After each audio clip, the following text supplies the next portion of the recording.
would you like to improve your health and keep your family safe? You're listening to the Healthy Home Hacks Podcast, where we firmly believe enjoying optimal health shouldn't be a luxury. Healthy Home Authorities and husband and wife team Ron and Lisa will help you create a home environment that will level up your health. It's time to hear from the experts. Listen in on honest conversations and gain the best tips and advice. If you're ready to dive in and improve your well-being and increase your energy, you're in the right place. All right, here are your hosts, biobiologists, authors, media darlings, vicarious vegans, and avocado aficionados, Ron and Lisa Barris. One day, a wise rabbi was journeying on the road and he saw a man planting a carob tree.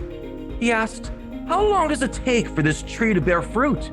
The man replied, 70 years. The rabbi then further asked him, "Are you certain you will live another 70 years?" The man replied, "As a boy, I found a world containing full-grown carob trees. Just as my ancestors planted those trees for me, so I too plant them for my children."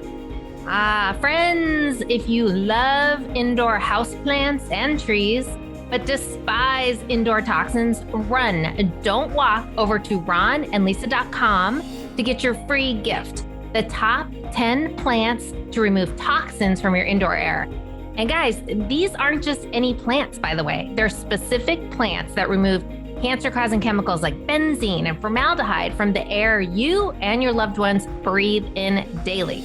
The shortcut is bit.ly/free plants list, and I'll put a link in the show notes. Speaking of the power of plants, our special guest today is Craig Allen, a co-founder of Home Jungle. Born and raised in Issaquah, Washington, Craig graduated from the University of Washington and later found himself drawn to plants and gardening. Turns out he was a natural green thumb. In 2011, he started gardening wholesale and retail outfits and later co-founded Bloom City with a vision to make sustainable and organic fertilizer options for growers. What the heck is Home Jungle, you ask? Well, we're going to dive into that through this show, but let's just say it's a revolutionary houseplant nutrient system created by a small team of botanists and plant chemists. That's right, Ron. And together, Craig and his dream team designed sustainable nutrients that are proudly made in the US of A and are designed for the plant lover and the planet lover that are simple, safe, and organic. Turns out, plants don't just need water, much to my surprise. So if your beloved greens are wilted, droopy, and sad, listen up, friends. If you don't have a green thumb, you don't want to miss today's episode. Without further ado, welcome to the show, Craig. Yeah. Welcome, Craig. Woo! Hi, guys. Hi, we're so happy to have you. Yeah, happy to be here. Yep, we've got some droopy plants and we need your help today. Oh my gosh, right. Doesn't everybody? Doesn't everybody? Doesn't everybody. Oh my God. So I heard a quote once, or a meme, I should say, that said, "Don't forget to drink water and get some sunlight because you're basically a plant with complicated feelings." Craig, I'm sure you'd agree. So we know plants create oxygen, and some, as I mentioned at the top, even remove toxins from the indoor air. But what are some other personal health benefits from having a home full of healthy plants? Oh my gosh, what a big question. During the pandemic, we were all, I guess it's still going on, but we've all been in our homes more than we have been. And, there's only so much cooking you can do and so much cleaning you can do and so many board games you can play. Plants are a great hobby. Taking care of plants can be very meditative, especially if you get a plant that's a little bit difficult. The easy plants, the ferns that sit in the corner, they just look nice and sort of increase the quality of the air in your house and some of those factors. But if you have a touchy plant, it takes a little bit of thought, takes a little bit of practice. Those can be a really nice hobby. I like how you said touchy. That's a really delicate word, touchy. Difficult, right? Difficult plant, right? Touchy, difficult, ornery. Definitely. Sensitive, high maintenance. Yeah, it could be any of those things. Yeah. Your diva plant, so to speak. That's right. Yeah, that's right. Your diva plant. Yeah. And I have read many, many studies fact, we have a lot of articles on this that not only are they obviously really good for our air and our mood, they improve our mood, but they also increase productivity, right? They did studies in workplaces where there was more greenery and they have found such a higher output from the workers in offices. And you think about it, that we feel rejuvenated when we're in nature. And then when we're in these closed environments and we don't have that greenery, it can make you feel really like lethargic and really depressed. Yeah, I believe it. And just feeling at home is something that I think plants can really offer. I love that. They bring, as a past interior designer, it's like the little secret that every interior designer knows. The last finishing touch you do is that you got to add some green in there. It gives the space life, right? I mean, we know it gives it life. Absolutely. So Craig, I know you and your team, you have a simple method with a simple strategy, maximize plant health without relying on harsh chemical additives. Love it. But what exactly are the dangers of chemical fertilizers that our listeners should be aware of? So it runs the gambit. A lot of the fertilizer that people use in their house has urea in it. And urea is a chemical byproduct of a number of different industrial processes. And that's basically like a bunch of nitrogen molecules combined. Well, when that breaks down, that can release toxic gases in the air. So especially in your houseplants, they sit by the window, they've got sun hitting the dirt. That can increase the cycle of urea breaking apart and becoming a toxin in the air. So that's like one example of... And then you can't smell that, right? I mean, that's just too low of a level. You can't smell it. No. Okay. Yeah. It's actually a horrible greenhouse gas as well. So outside of the home, our company, we've had a campaign for many years working against using urea as a fertilizer source in open fields because it's a toxic greenhouse gas. I'm familiar with urea from formaldehyde because we get into the dangers of formaldehyde, which is a carcinogen, and a VOC, a volatile organic compound. Urea formaldehyde, but I never knew urea is actually in the fertilizer. So that's so interesting. Yeah. So is it a VOC then, just the urea? It volatilizes. Oh, okay. So on its own, it's stable, but something has to happen to it. And then Oh, gotcha. Okay. Yeah. Exactly. So that would be like, yeah, exactly. That would be like microbes in the soil or the sun hitting the soil top. Something has to change the molecule to let it go. But I mean, basically we're talking about, with all these chemical fertilizers, we're talking about bringing industrial chemicals into the house and then putting them on the things that, other than our families and pets, we love the most in our house. So it's something that we kind of want to take a look at. Absolutely. Yeah. Definitely. It's talk about a hidden toxin. I mean, there's so many toxins in our home today, and that's an area because you just assume the plant's healthy. It's green. It must be good. You don't think about that. So we're going to dive into all of this today in a lot more detail. So very important topic.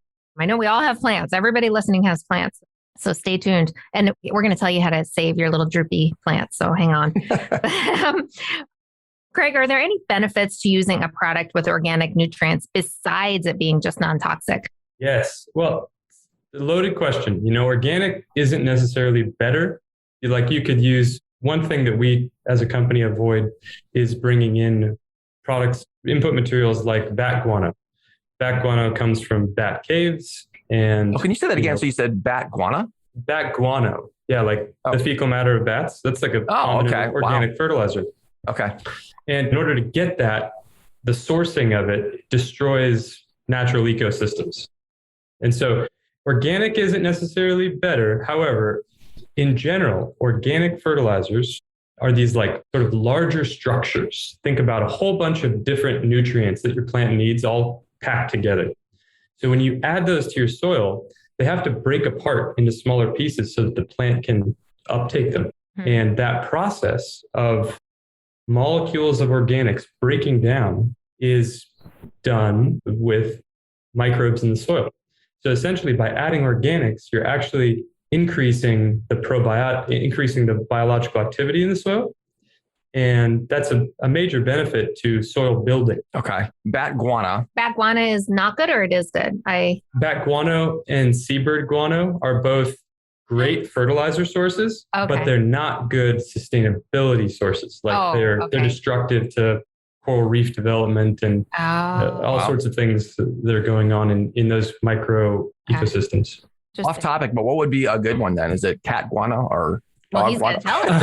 Oh, I'm sorry. I'm jumping the gun. Okay. There. Cat guana. Yeah. Could we get pigeon guana? Because that would be a good way to get rid of Yeah, actually, that's a really good point. Let's make it full circle, right? Let's clean those cities. I know Seattle could use a street sweep. So, okay. Well, I see home jungle. It's a 3-part system, right? But most fertilizers I'm familiar with are a single step. So why is yours different, Craig? Yeah, when we first started working on this houseplant project a few years ago, we thought, how can we actually help people with their houseplants? And we thought, well, what if we could put it all in one product? That would make life easy. And it turns out after just iteration and iteration and iteration of trying to do that, it's really hard to put everything you need to build a healthy ecosystem for your plant in one product, because there are different functions occurring. You've got your soil, which people generally don't think much about. That's what your plant lives in. It's no big deal, right? Well, it turns out it is a big deal. That is everything. Everything happens in it. Nutrient mobility, water mobility, microbial populations, fungal populations. It's this whole, on its own, it's this crazy thing. And then you have the plant's nutrients, the minerals that go up into the plant. Those are really important. And then you also have water cycles of the plant. And so that can be executed on by foliar feeding or spraying the leaves.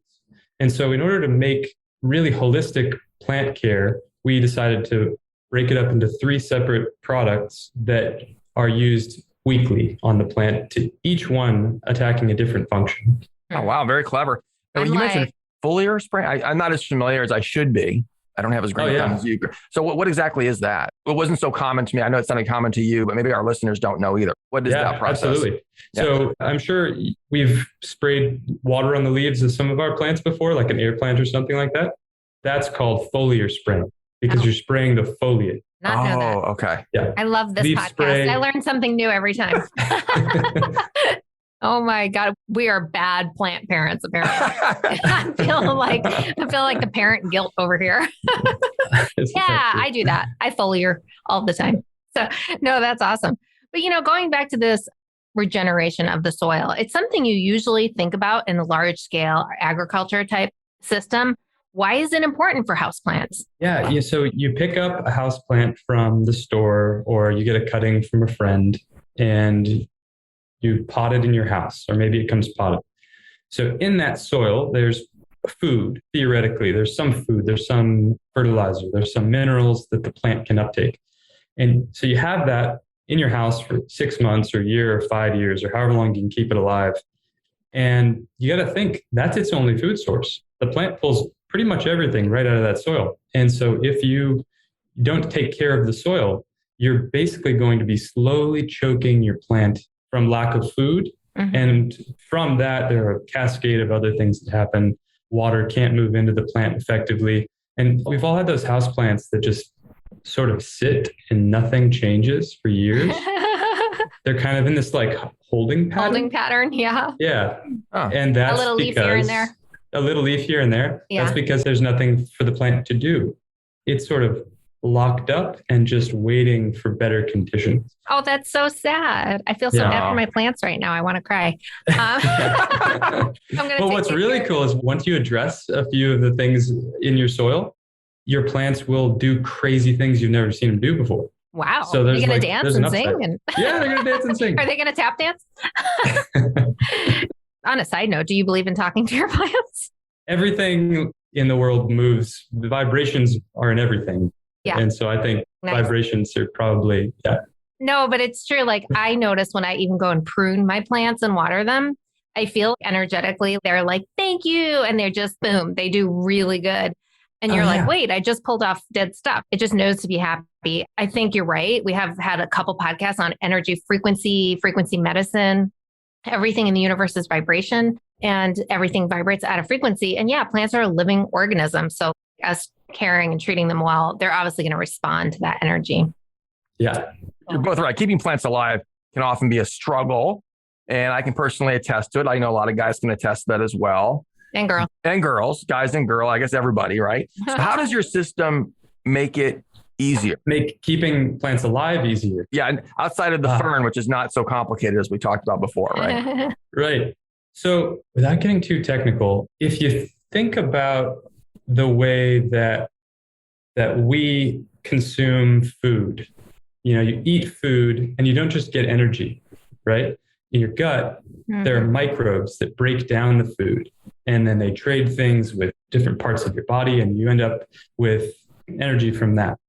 And so that's one of the main things that Home Jungle does, is it actually creates this sort of, I don't want to say intestines, it turns your soil into intestines, but it basically does. It like turns your soil into this digestive force for the plant. I was thinking that when you were describing it, and it's like the microbiome is, the key to our health. So much of our immunity lives in the gut, and it's sort of like with the plant, it's really not that different. It sounds like, right? Like it needs the healthy. Well, I was talking at the beginning of the show about the plants that actually were proven by NASA in a study to remove toxins from the indoor air, and specific toxins and specific plants. A lot of people hear about that and they think every plant. It's actually specific ones. They found 50. And the way that they absorbed the toxins was actually through the soil. So the toxins go into the soil. So I would imagine if you have plants that don't have healthy soil, like you're talking about, that probably would hamper that ability. That's it. Because it's actually not necessarily the plant. It's the plant paired with microbes, typically. Yeah, you're right. It needs those microbes. So the plant obviously needs the sunlight, right? This plant needs the sunlight for food, but that's not enough, is basically what you're saying. The sunlight's part of it, but it's not just sunlight and water. We need to give it these nutrients, right? Yep, exactly. So basically in your plant, when the sunlight creates energy, that's creating little sugars in the plant. Well, those sugars, the stuff that's in the sugars that makes the sugars up is minerals. And those have to come from somewhere. They come from the soil. And in the soil, they're basically broken down by microbes and then fed to the plant. Oh, gosh. So without microbes, the plants can't live. Right. And could you look at your soil and it could be devoid of microbes and you wouldn't know it? You wouldn't know it. There are some characteristics. You have like, if you water your plant and the water goes straight through to the bottom and the soil doesn't catch any of it. Okay. That's basically like dry, I have never soil. Seen that, Craig. That has never happened to my plants. Look, I'm sitting next to a plant right here that has the problem I'm working on right now. Oh, okay, good. Okay. Even you've got challenges. Okay, so I know everybody listening is going to want to hear my next question. And I know we've all killed a plant or two or three unwillingly in our day. So Craig, what are some common reasons that houseplants suffer and appear sick? And what's the most common reasons that they die? Yeah, so many reasons. But it does get boiled down to like too much light, too little light, an excess or in excess of a few things. So too much light, too little light, too much food, too little food, too much water, too little water.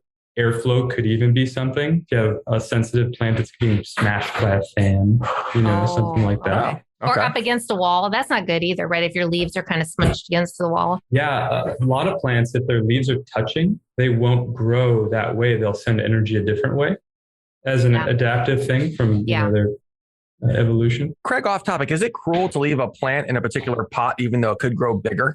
If you're stopping it from growing, but if you put it in a new pot, it gets bigger, right? Yeah. Is that a mean thing to do to plants, or is it okay? Are they just Would you like to stay in your 2-year-old shoes? No.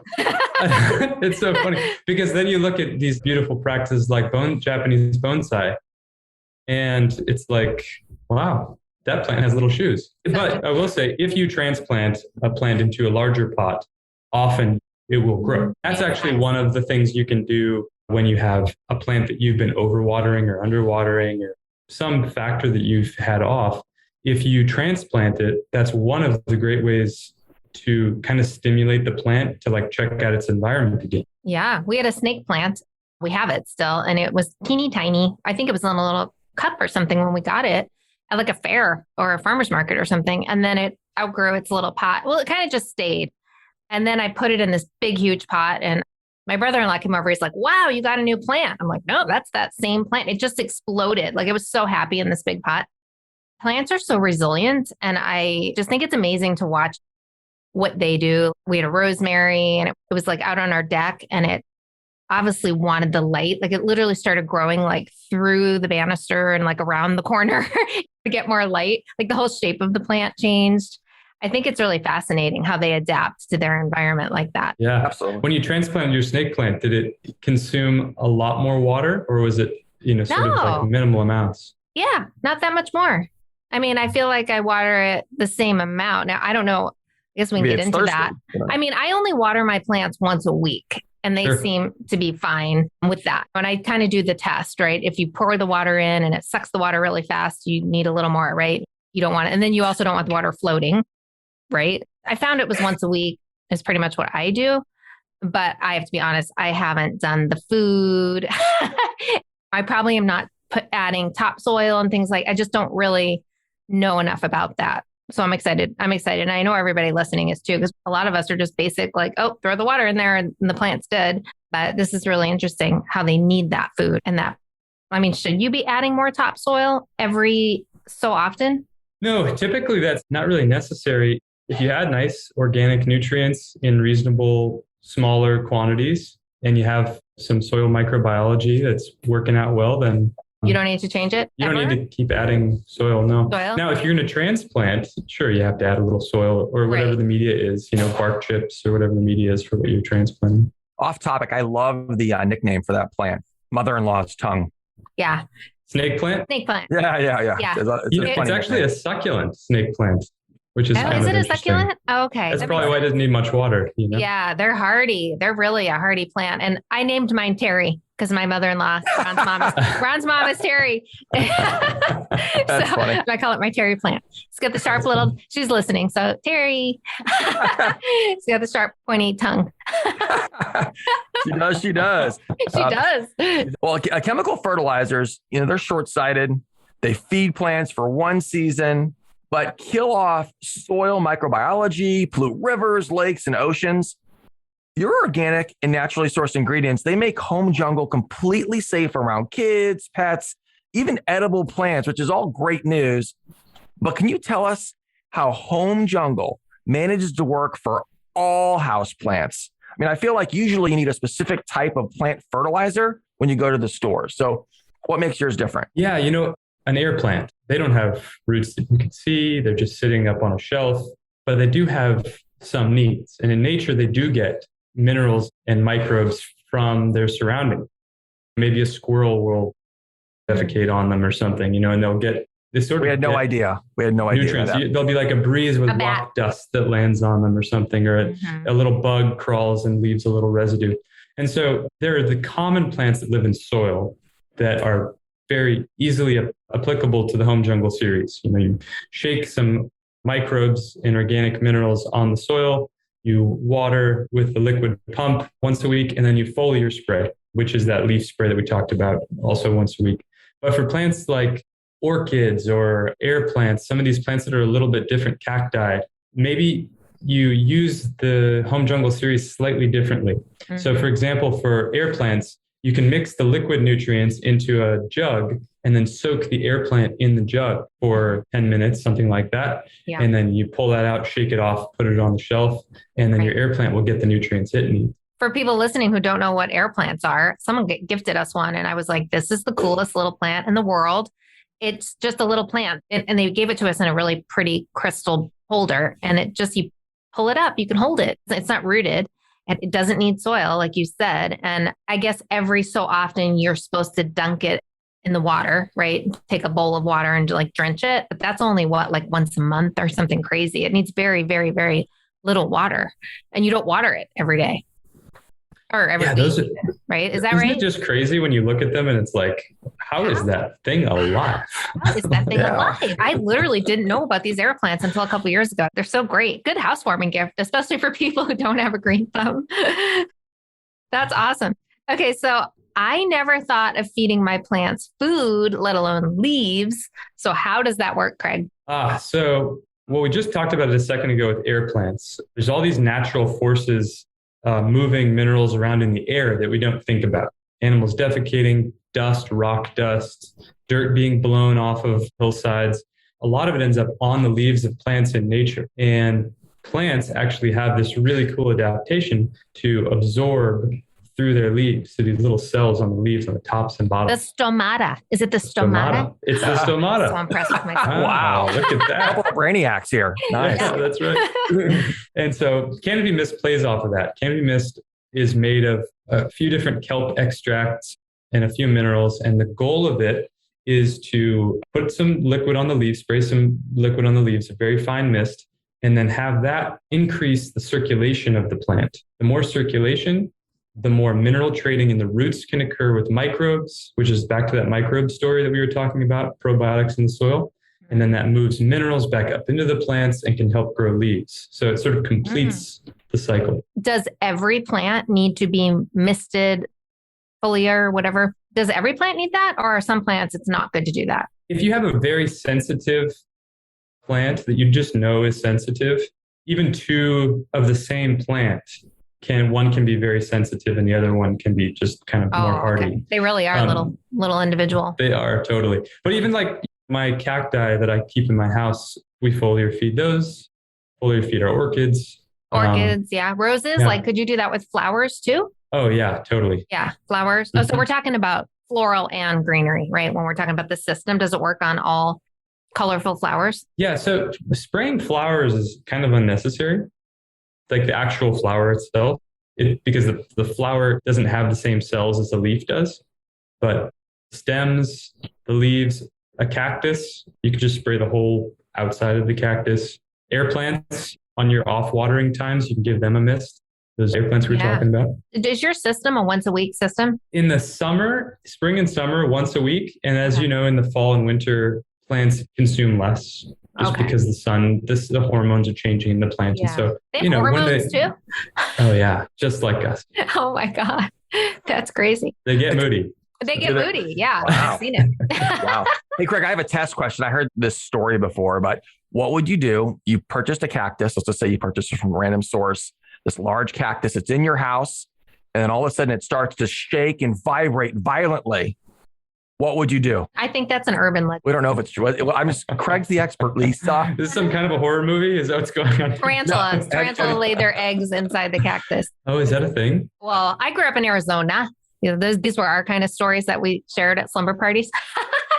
No, but I heard that story. There was a lady and she bought this cactus in her house and it started violently shaking and it exploded and all these little. Well, before that, though, she called up like 911 and they go, get out of the house because it's going to explode with all these little spider eggs or whatever, spiders, right? That is terrifying. That's legitimately terrifying. That's legitimate. Someone needs to make a horror movie on that. Okay, well.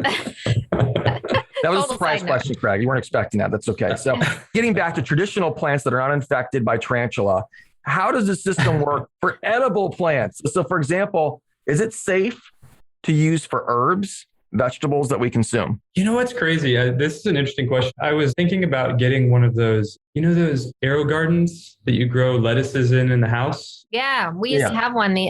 You're talking about the ones that go on the wall? No, it like sits on a table and it's got like plugs and a little light on top. Yeah, we had that. Click and grow. Yeah. Okay. So I was thinking about getting one and then I looked, because of my background, I looked at the ingredients on the fertilizer bottle and it's like super toxic chemicals that are in the Miracle Grow. Oh, Miracle Grow, right? Oh, wow. Okay. Yeah. We're dropping names. Wait. Yeah. Bleep. And that's the source of nutrition for the edible herbs that I would make with that type of air garden system. Okay. And that's just, I decided against doing. In fact, what's the code word that we would see on the label of a toxic fertilizer? A lot of them say Proposition 65 warning, cancer causing. On the fertilizer? Oh my God. Yeah. You'll have like nitrates and chemical salts and all kinds of crazy words that don't make sense to you. Yeah. That is so, and you don't want to be eating that. I mean, yeah, exactly. If you're spending a lot of money on organic produce and living, trying to do your best there, you don't want to turn around and grow your veggies in chemical fertilizer, right? It only makes sense. Right. So the home jungle system we designed it to be actually kid, pet, person safe, not just marketing fluff, actually safe. You wouldn't want to eat this stuff in concentrate because it wouldn't taste good, but it wouldn't actually hurt you. Oh, wow. Your dog either, if your dog accidentally got into...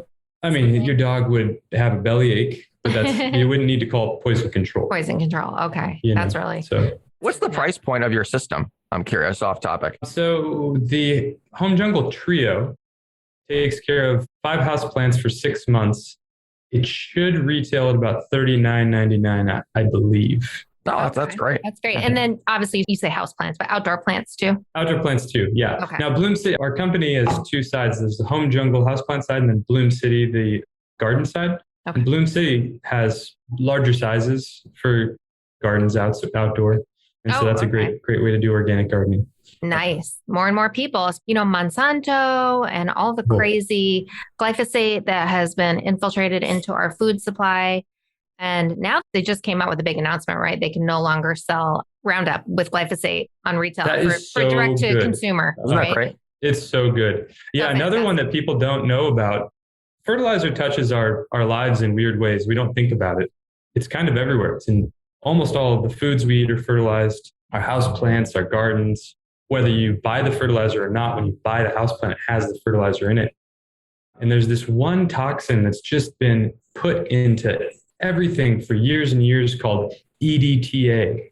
And it's this thing that helps make, I won't describe it to you right now, but it's a chelating agent that basically, once it's in the pot or in your garden, you water, it just goes deeper in the soil profile, maybe ends up in the sink or something like that. It ends up in the rivers. It ends up in the ocean. It does not break down. It's this crazy thing that I think we're going to look at it in 20 years and we'll be like, how did we use that chemical for so long? It's like PFAS, right? Or fluorinated chemicals from nonstick cookware and stain, grease, and water resistant. Those are called forever chemicals for anyone listening who wants to go back to, I think it's episode 33, where we talked to the environmental working group scientist, Tasha, about PFAS and how it gets into our waterway. And actually, that's our biggest source of exposure. Everyone's really worried about the cookware, which is a source.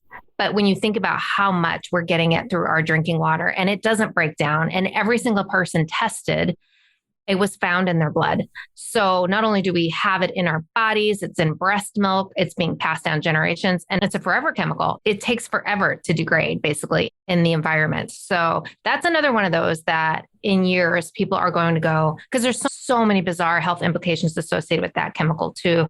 And I think we have such a problem with chemical system to begin with, that chemicals are not really tested. They rely on the manufacturers to provide the safety data. And for a lot of these chemicals, so they're approved and it's really up to the manufacturers to provide safety.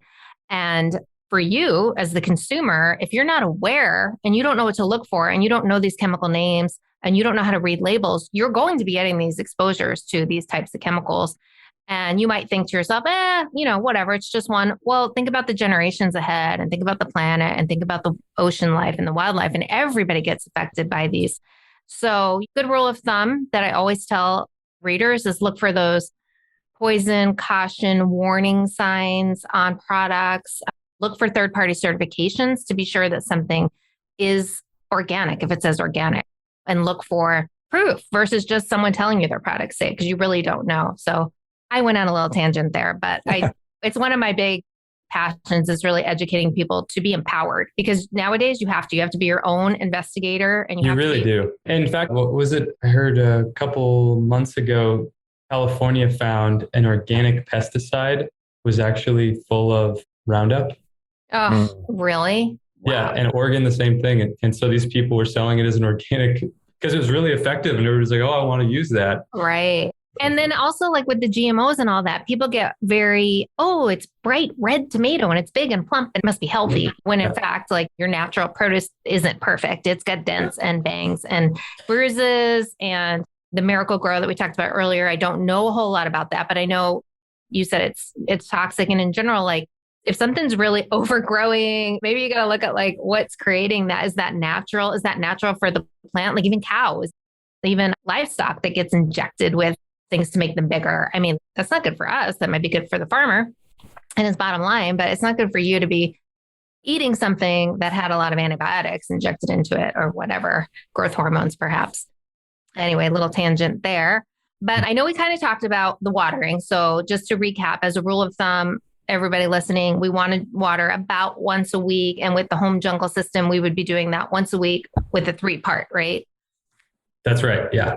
Just kind of one of the best ways to tell if you need to water your houseplant, like lift it up. Does it feel light? Does it feel heavy?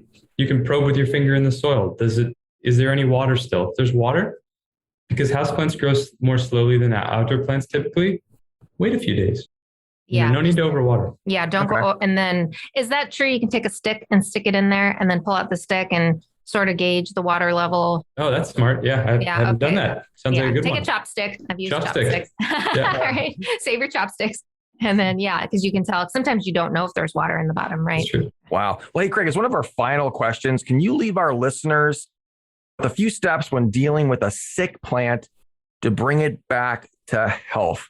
Yeah. So one thing that I always like to do, this is kind of fun, and it doesn't work with cacti very well, but I like to tip the plant over, sort of like get the stem between your fingers, tip the plant over, and just gently get the pot off. Take a look at the roots. Take a look at it. If the roots look kind of dead, then you have a little bit of work to do. Okay. If the roots look vibrant and white, then maybe the plant just needs a little bit of food, for example, or a different watering frequency. So that's something that I always do just to kind of get a gauge of what I'm working with.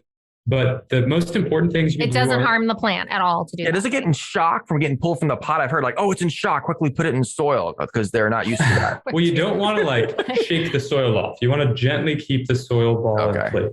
And it's also good because you can kind of keep tabs on whether the plant is healing over the course of a few weeks by checking it once every week or something like that. You can't do it with a big plant either. Yeah, but you on can't do a that with plant your that's tree. healing, you can't do that with your tree in your front yard. Good luck. With a plant that's healing, you'll start to see new white root tips forming. And so that can be kind of exciting as well. But what I think the most important thing to do when you have a houseplant that's sick is to assess whether it needs water or it doesn't need water. Mm-hmm. And then adjust your watering frequency to give it water just when it runs out. Yeah. Okay. Kind of like your gas tank. I don't know. That's a bad example. You're actually not supposed to do that. Are you doing that, Lisa? You're actually not supposed to get all the way to empty. Okay. So that's a good rule of thumb. Let it saturate all the water before you water it again. Yeah. Get it actually saturate the pot so that it's really wet. Sometimes on a really dry pot, you have to water it 5 or 6 times in the same session and then catch the water and then re-put it in so that you can actually get water in the dry soil. Okay. That's really good. I have a question.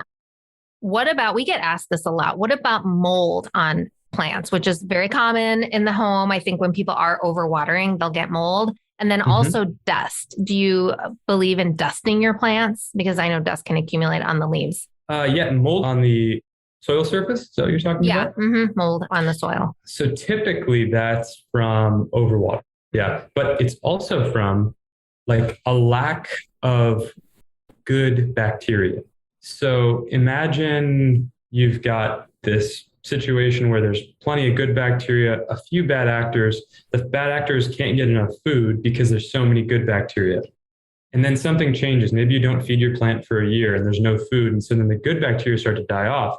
And then the bad bacteria are like, I know how to live in this environment. It is just like our gut, like probiotics in our gut. So a great way to get rid of that is to change your watering frequency, but also outcompete the bad actors. Start adding the living soil shaker. Start adding probiotics to your soil. Well, I'm going to do that. I'm going to take better care of my plants. You had a second question there was? Oh, dust. I mean, you don't if it's dust. bad, You don't advise dusting plants. If it's bad, you could dust for sure. But I think, if it's bad, dust. Oh, if it's bad, dust it. Even just using a foliar spray of just water, leaf spray of just water, your leaves will actually kind of absorb some of the dust. Okay. I was going to say, because they are little, at least the ones we talked about, they're little mini air purifiers. So they do such a good job. They're little self-sustaining systems when you think about it. Yeah. Probably just giving them those few things. And you guys, the motto of this show is don't kill the love fern. That's right. You remember the love fern from How to Lose a Guy in 14 Days? Or what was that movie? With that was Kate Hudson. Funny. Remember she gets a love fern? She gets so upset because he killed it. It's funny, you guys. It's one of my favorite movies. Friends, remember, the best time to plant a tree was 20 years ago. The second best time is now. That's a Chinese proverb. Thank you for joining us, Craig. Yay! Yeah, thanks for having me. Thank you so much. And for more information, head over to bloom.city. That's bloom.city to learn more about houseplants, living soil, plant health, and so much more. And Craig, where can people learn more about your Kickstarter campaign for Home Jungle? It's on Kickstarter for the next few days, kickstarter.com, and you can just search Home Jungle. Okay, let's delete that because this isn't going to air in the next few days. So just answer that again. Where should they go? Kickstarter will be over. So go to our website, bloom.city or homejungle.com. And if you have a sick houseplant and you're like, how do I help this thing? Shoot us an email with some photos. We'll talk you through it. Wow. That customer service, you guys, or what? I have a feeling you're going to get a lot of emails. That's what we do all day. We love it. Hey, Craig, when you walk into a house and when you walk into a house and you see dust on the plants, you're like, oh yeah, they don't spray. They don't Those spray. aren't sprayers. These Those aren't people. sprayers. You can tell. Honey, Okay. they don't spray. Honey, oh my God, let's leave. These neighbors are crazy. All right, run, don't walk over to ronalisa.com to get your free gift, the top 10 plants to remove toxins from your indoor air. These aren't just any plants. These are specific plants that remove cancer-causing chemicals like benzene and formaldehyde from the air you and your loved ones breathe every day. And we'll have a link in the show notes, but it's at ronalisa.com/podcast. Thank you for joining us today. Be sure to stay tuned until the next Healthy Home Hacks podcast. Thanks for joining us. See you, everybody. Bye. Thank you, everybody. This episode of the Healthy Home Hacks podcast has ended, but be sure to subscribe for more healthy living strategies and tactics to help you create the healthy home you've always dreamed of. And don't forget to rate and review so we can continue to bring you the best content. See you on the next episode.